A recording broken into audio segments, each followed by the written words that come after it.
말소리가 너를 표명한다 하거늘 그가 저주하고 맹세하며 이르되 나는 그 사람을 알지 못하노라 하니 곧 닭이 울더라. 우리 다같이 75절 읽겠습니다. 이에 베드로가 예수의 말씀에 닭 울기 전에 내가 3번 나를 부인하리라 하심이 생각나서 밖에 나가서 심히 통곡하니라. 아멘. 네, 오늘 말씀은 예수님을 부인하지 맙시다. 예수님을 부인하지 맙시다 라는 제목을 가지고 함께 말씀을 나누려고 합니다. 우리가 너무나 잘 알고 있는 말씀이죠. 베드로가 예수님을 3번 부인하는 그런 사건이 일어나요. 3번 부인했을 때 닭이 울었어요. 닭이 울었어요. 근데 이 사건은 예수님이 그 전에 베드로에게 말씀하신 거예요. 제자들에게 함께 모여서 내가 나를 3번 부인한다. 닭 울기 전에 3번 부인한다 라는 말씀을 미리 하셨어요. 미리 하셨어요. 그럴 때 베드로는 뭐라고 그랬어요? 베드로는 절대 그런 일 없다는 식으로 얘기했어요. 절대 그런 일이 없다고 얘기했어요. 베드로는 예수님과 함께 다닐 때 정말 열정이 많은 사람이었어요. 다혈질 같은 그런 성격이었는지는 잘 모르겠지만 예수님이 뭔가 하실 때마다 앞에 나서서 열심히 하고 뭔가 하려고 하고 더 적극적으로 나아가려고 했던 그런 제자였어요. 그래서 우리가 알기로도 베드로는 수제자다 뭐 이런 얘기를 많이 들었잖아요. 열정이 굉장히 많고 열심을 다해서 뭔가 하려고 했던 사람이었어요. 그러나 정작 예수님이 잡혔을 땐 그 열정이 반대가 되죠. 배신하게 돼요. 부인하게 돼요. 그러한 사건이 있어요.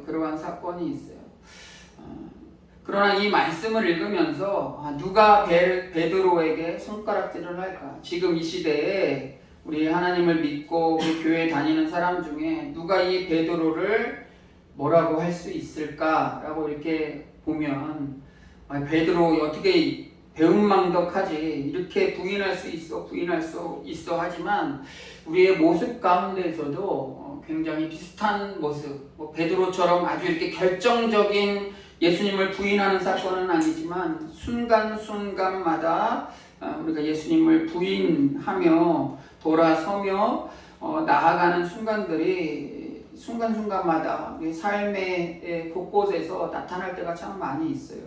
이 베드로가 이 부인했던 것은 아주 강한 힘 있는 사람 앞에서 병사들에게 잡혀가기 직전에 어떤 판결을 할 수 있는 판사나 이런 사람들 앞에서 부인했던 게 아니고 오늘 말씀 보면 한 여종이 그랬어요. 한 여종 종이었어요. 여종이 얘기한 것에 발끈해서 부인하기 시작했어요. 한 번도 아니고 71절에 보면 다른 여종이라고 성경은 표현하고 있잖아요. 종들에게도 나 아니에요 몰라요 하며 그 예수님 옆에서 가장 열정을 다했던 그 베드로가 이 미천한 여종들 앞에서 예수님을 부인하게 되는 그런 모습이 오늘 본문 말씀 가운데 나와 있는 것을 볼 수 있어요.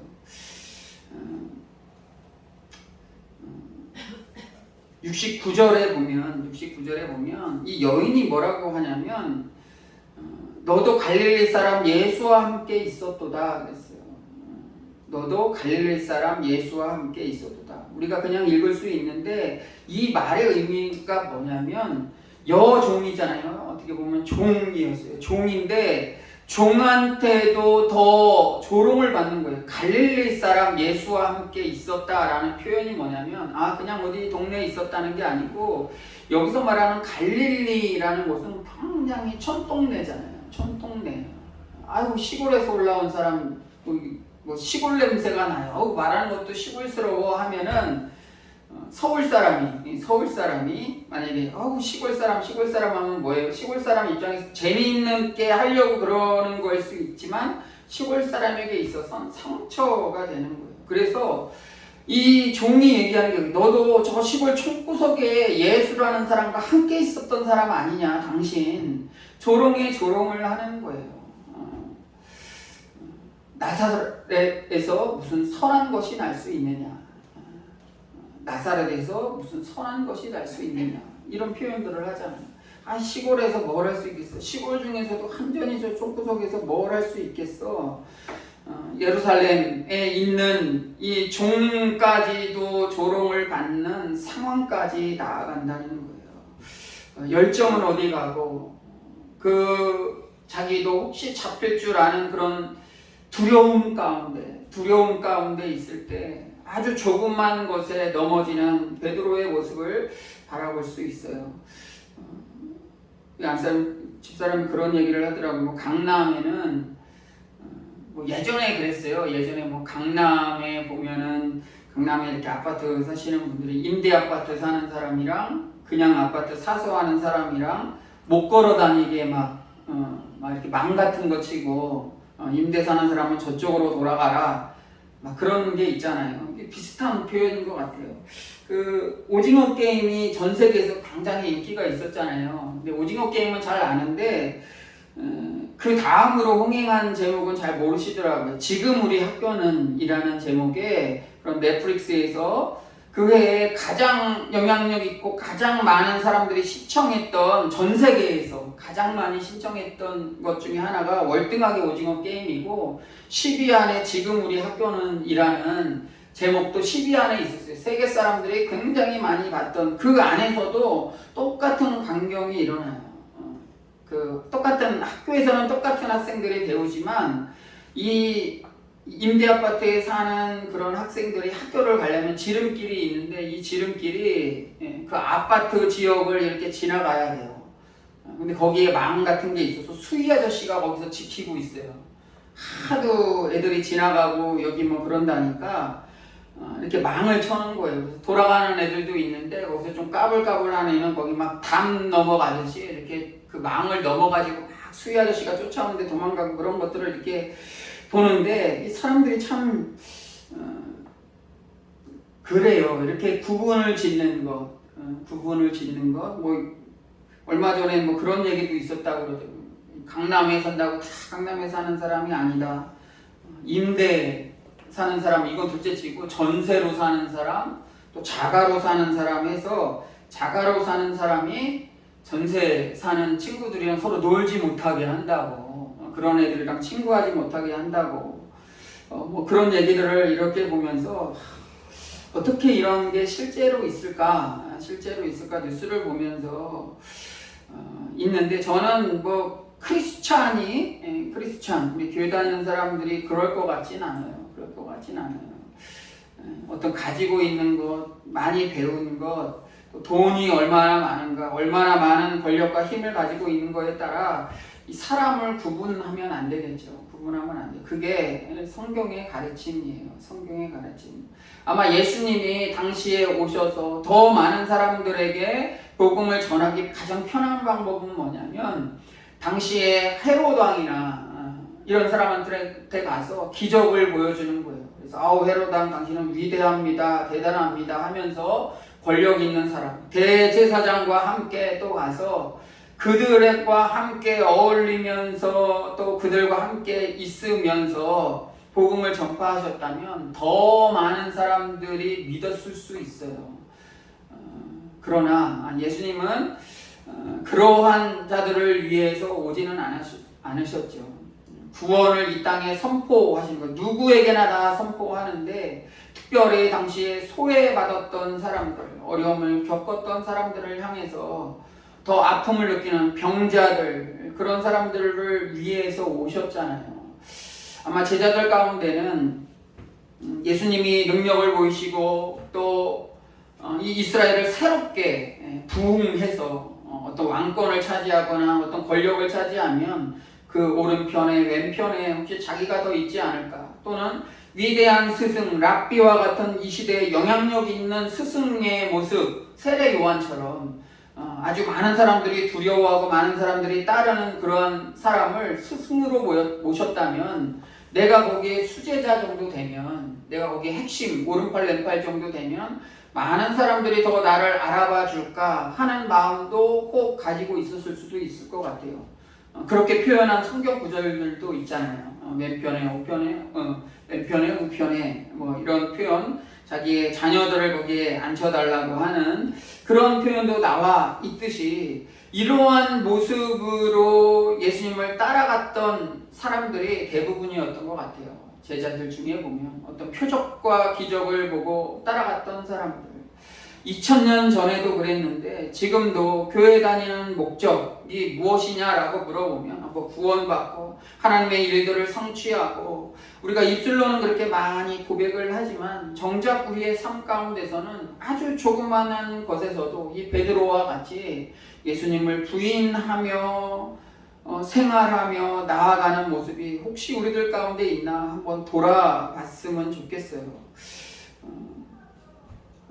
베드로는 72절에 보니까 맹세까지 했다고 해요. 맹세는 어떤 법 앞에, 어떤 율법 앞에 선서하는 거예요. 선서하는 거예요. 마치 뭐 요즘 뭐 아이들 보면 내 모든 거 다 걸고 이거 정말이야? 내 모든 거 다 걸고 맹세할 수 있어? 그러잖아요.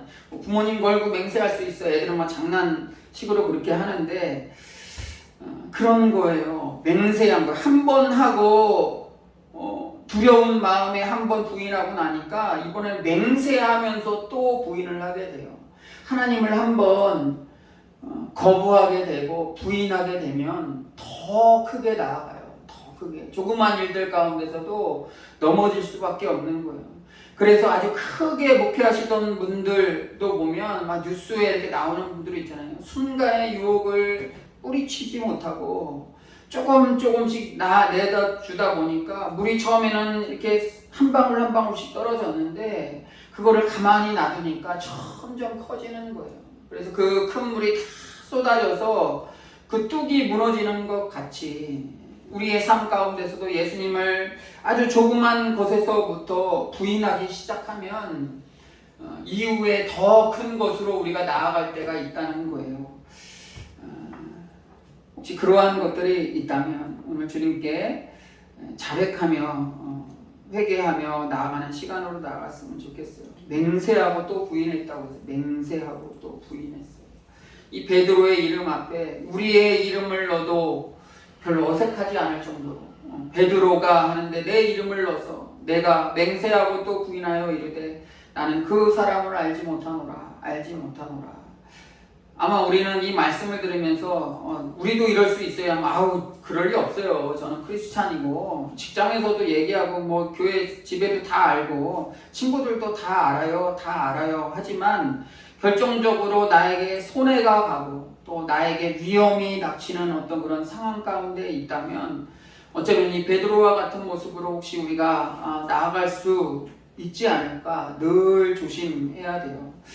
학교에서 직장에서 내가 크리스찬이다, 내가 교회에 다닌다 라고 얘기하는 건 가장 기본이고 근데 이것도 참 용기가 필요하죠. 뭐 요즘 TV에 나오는 운동선수들이나 뭐 어떤 메달을 딸 때 기도하고 또 뭐 연예인들 중에 어떤 시상식에 어떤 상을 받거나 그럴 때 하나님 감사합니다 먼저 고백하는 연예인들도 있는데 자기가 크리스찬이지만 뒤늦게 고백하는 사람들도 있어요. 내가 크리스찬입니다 하면 제약이 많이 있거든요. 즐기던 거 즐기지 못하고 또 사람들 앞에 교회 다니는 사람 왜 저래 이런 소리 들을까봐 많은 사람들 앞에 내가 믿는 사람임을 고백하지 못할 때가 있어요. 그러나 우리의 정체성을 보여줘야 돼요. 정체성.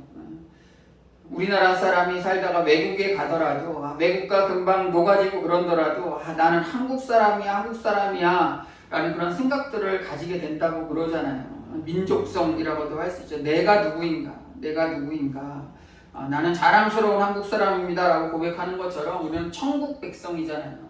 나는 크리스찬이고 하나님을 믿는 사람입니다. 이 이후에 영원한 삶이 있을 것임을 나는 믿고 지금 교회에 다니고 있습니다. 이런 믿음의 고백을 매일같이 되새겨야 된다는 거예요. 한 번 부인하지 마세요. 우리 인생의 주인은 누구예요? 내가 아니에요. 내가 아니에요.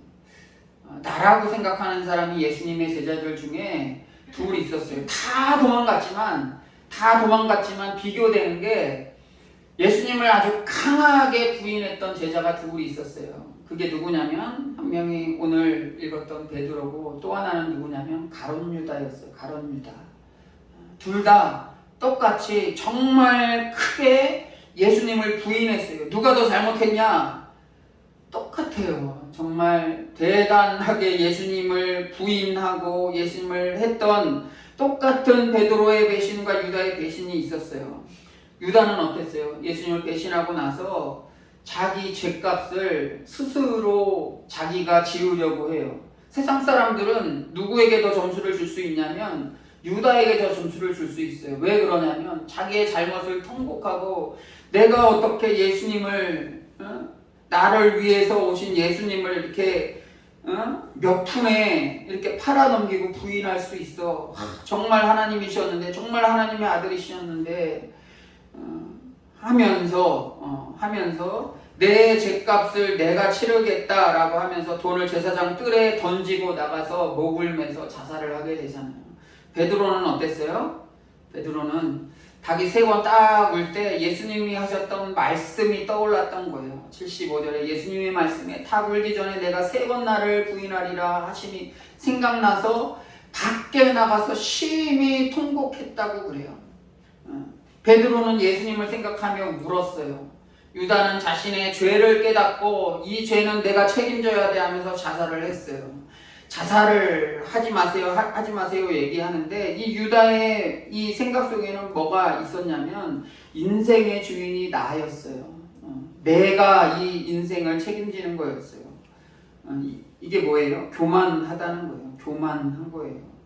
인생의 주인이 나라고 생각하는 거예요. 내가 지금 열심히 돈 벌어서 내가 벌었어.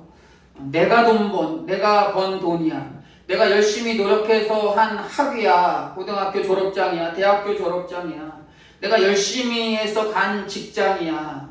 내가 열심히 해서 이걸 얻었어. 저걸 했어. 상을 받았어.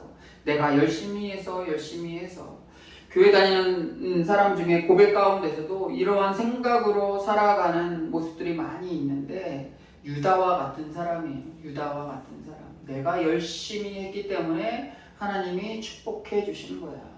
틀린 얘기 같지 않잖아요. 내가 열심히 했더니 하나님께서 나에게 축복을 해 주셨어. 내가 열심히 했더니. 내가 했더니 됐어. 내가 했더니 됐어요. 인생의 주인이 하나님이라고 이 베드로와 유다처럼 예수님을 따라다녔지만 결정적인 순간엔 누가 나타나냐면 내가 나타나는 거예요.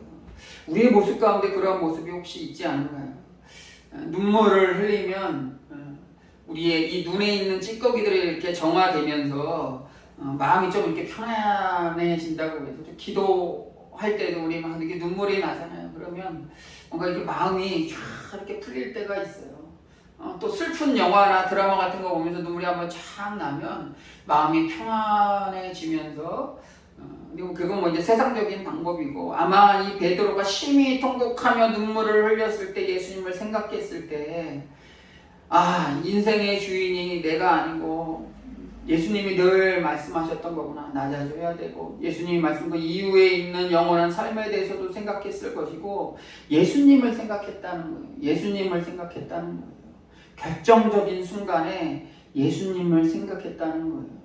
그랬기 때문에 그 이후에 베드로의 삶은 전혀 100% 달랐어요. 예수님이 다시 오신 다음에 내 양을 치라라고 얘기했을 때 이 베드로는 결단했어요. 예수님이 올라가신 다음에도 말씀을 전했을 때 3,000명의 사람이 회개하는 역사가 일어나고 이전에 예수님 따라다녔을 때보다 더 큰 기적들을 베풀게 되고 나중에는 십자가에 못 박혀 죽기까지 순교하기까지 자기 목숨을 내어주기까지 열심을 다했던 베드로의 모습으로 바뀌었어요. 지금 아마 우리가 이 오늘 본문 69절에서 75절까지 있는 이 베드로의 상황과 같은 상황들이 이 땅에 있을 때 많이 나타날 텐데 베드로도 실패했으니까 나도 실패 몇 번 해본다고 나쁘지 않을 것 같네요. 이게 아니고 이게 아니고 늘 우리가 이 베드로와 같은 마음으로 통곡하는 마음으로 예수님 생각하면서 나아간다면 좀 더 달라지지 않을까 생각이 됩니다. 배신하지 않겠다, 부인하지 않겠다 하지만 연약한 우리의 삶 가운데 그러한 상황에 놓이게 될 때가 참 많이 있는데 그럼에도 불구하고 우리 기도하면서 이런 순간들을 줄여나가고 또 주님께서 분부하신 것들을 하나하나 행하면서 나아가는 그런 복된 삶 되시기를 주님의 이름으로 간절히 축원합니다. 축원합니다.